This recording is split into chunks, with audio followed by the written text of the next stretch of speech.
Hello everyone, welcome to power electrics.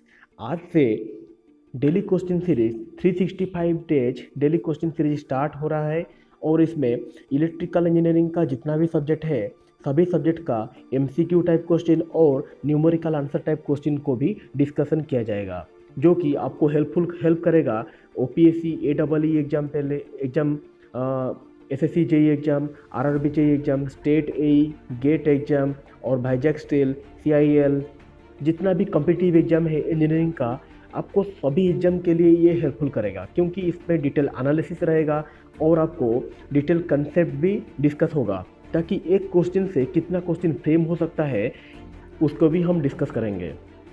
तो अगर आपके चैनल को सब्सक्राइब नहीं किया है तो चैनल को जल्दी सब्सक्राइब कर दीजिए और शेयर कर दीजिए और देखते रहिए एंड तक। Let's start. First question, an AC voltage is applied across a 1 Henry inductor. What is the instantaneous current and RMS value of current? Question में गिवन दिया है वोल्टेज भी 100 sin 314 t वोल्ट। क्वेश्चन में given है क्या?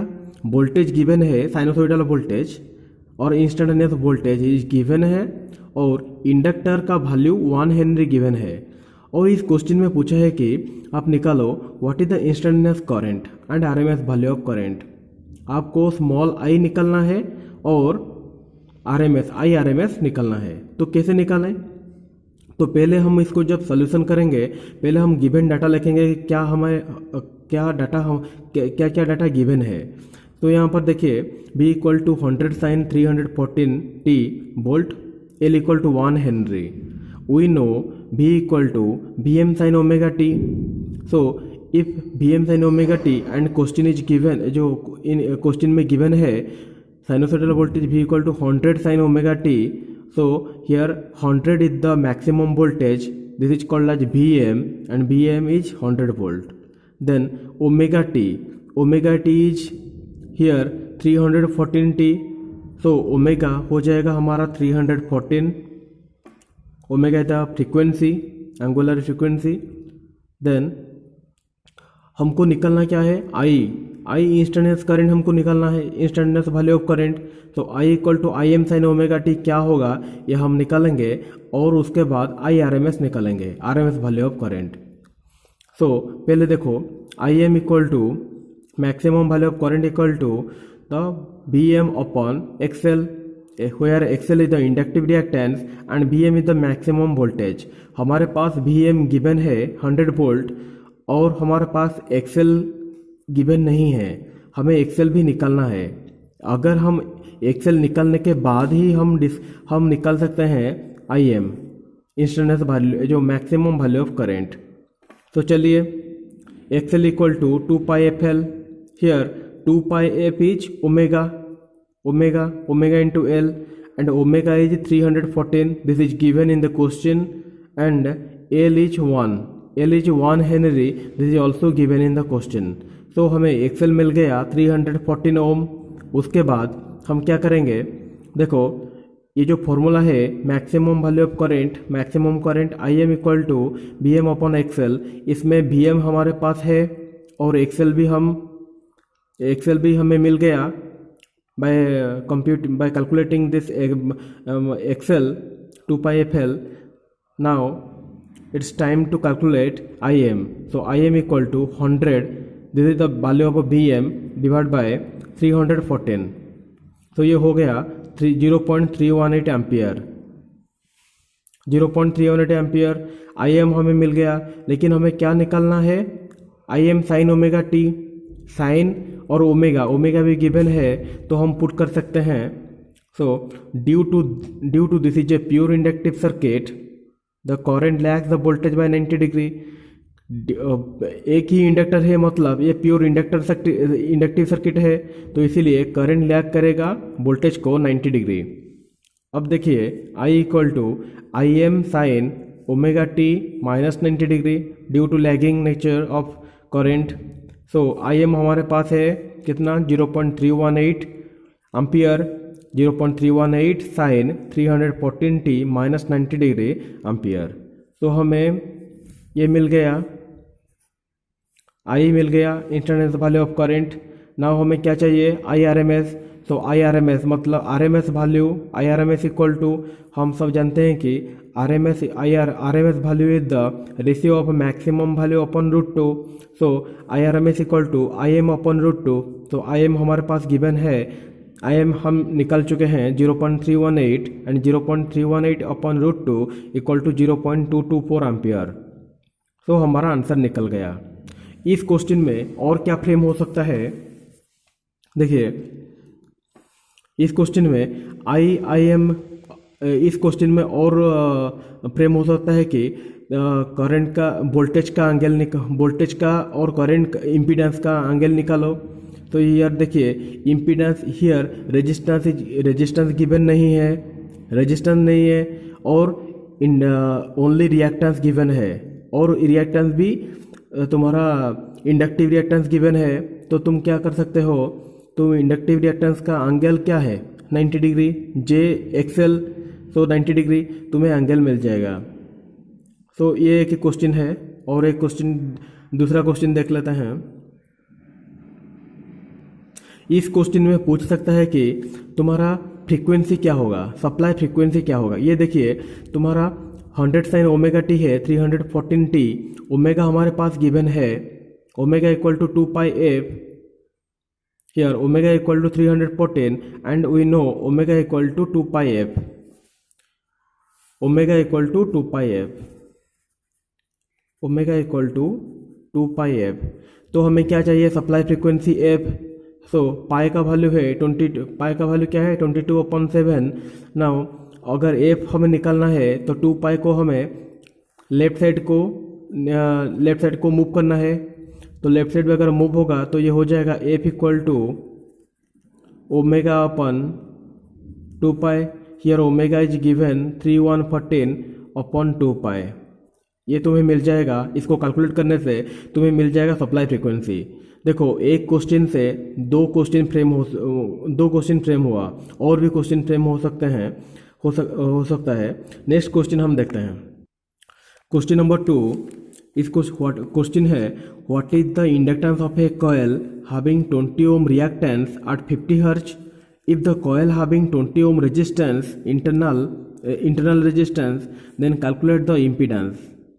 Question में पूछा है कि what is the inductance, inductance क्या होगा, एक कॉइल में इंडक्टेंस क्या होगा। अगर उसका रिएक्टेंस होगा 20 ओम और उसका फ्रीक्वेंसी, उस सर्किट का फ्रीक्वेंसी है 50 हर्ट्ज। देन दूसरा क्वेश्चन में पूछा, इफ द कॉइल हैविंग 20 ओम, अगर कॉइल का रेजिस्टेंस इंटरनल रेजिस्टेंस 20 ओम है, देन कैलकुलेट द इम्पीडेंस। तो इम्पीडेंस क्या होगा, उस कॉइल का इम्पीडेंस क्या होगा। तो हमें क्या क्या निकलना है, ये देखिए गिवन डाटा, हमें डाटा क्या क्या क्वेश्चन में गिवन है। XL inductive reactance equal to 20 ohm and frequency is 50 hertz. So XL equal to 2 pi F L और ओमेगा एल। तो हमारे पास हमको क्या निकालना है, हमको एल निकालना है,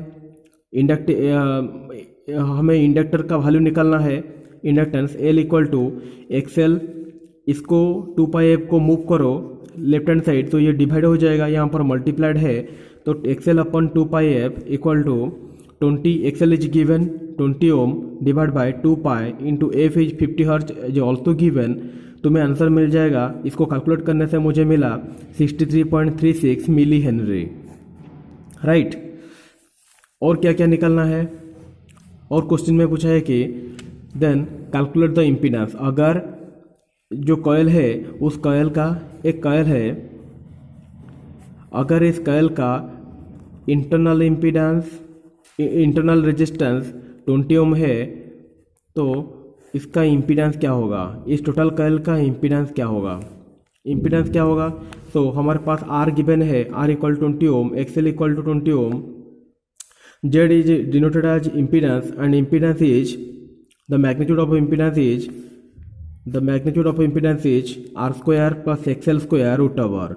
So here r is present 20 ohm and xl is 20 ohm, so ये हो जाएगा 20 square 400 plus 400, ये कैलकुलेट करने से मिला 28.28 ओम। तो ये आंसर आ जाएगा तुम्हारा 28.28 ओम इम्पीडेंस। देखो ये जो मैंने फॉर्मूला पुट किया, ये फॉर्मूला कहाँ से डेवलप हुआ? तुम्हारा इम्पीडेंस ट्रायंगल से।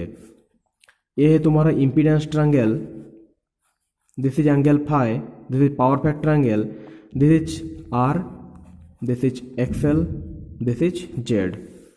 देखो तुम्हें अभी पाइथागोरस थ्योरम अगर आता है तो तुम इसको आसानी से इस इम्पीडेंस ट्रायंगल से तुम फॉर्मूला निकाल सकते हो।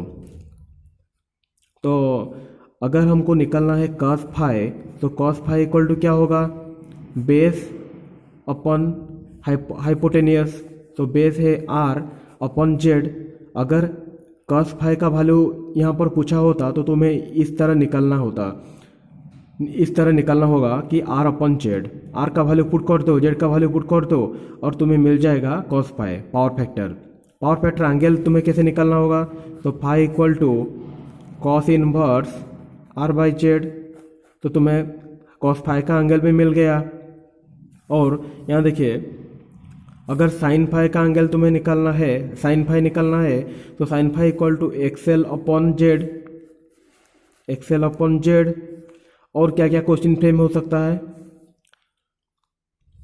देखो Z equal to R plus J XL, और यहाँ पर हम पाइथागोरस थ्योरम को यूटिलाइज करके डायरेक्ट भी लिख सकते हैं, Z equal to R square plus XL square root over, ये भी लिख सकते हैं।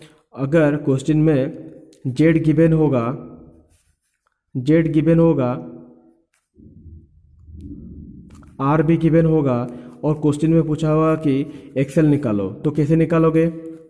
XL equal to Z square minus R square root over.